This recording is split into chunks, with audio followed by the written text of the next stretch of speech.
దీర్ఘాల్ తీయండి బాబులు. మన తెలుగు తెలుసుకుందాం 1వ భాగం. కథలు వ్యాసాలు రాసేటప్పుడు సాధారణంగా జరిగే పెద్ద పొరపాటేంటంటే అవసరమైన చోట దీర్ఘాలు తీయకపోవడం. దీనివల్ల చదివేవారికి చికాకు కలుగుతుంది. మీరు రాసిన కథ ఎంత బాగున్నా, అందులో మంచి సందేశమున్నా చదివినప్పుడే కదా పాఠకులకు తెలిసేది. ఒక పేరా చదివేసరికే విసుగు పుట్టి మరో కథలోకి వెళ్ళిపోయారంటే మీ రచనకు ప్రయోజనమేముంటుంది? ఇప్పుడు ఈ వాక్యాలు చూడండి. అమ్మా, అన్నం పెట్టమ్మా. వస్తున్నా బాబూ. ఇక్కడ ఒక వ్యక్తి తన తల్లిని అన్నం పెట్టమని అడుగుతున్నాడు. కాని సరైన రూపం ఇలా ఉండాలి. అమ్మా, అన్నం పెట్టమ్మా.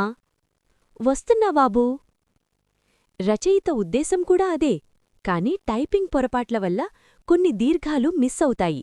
అలాంటివి గమనించి తప్పకుండా సరిచేసుకోండి. చిన్న దీర్ఘం మీ రచన విలువను పెంచుతుంది.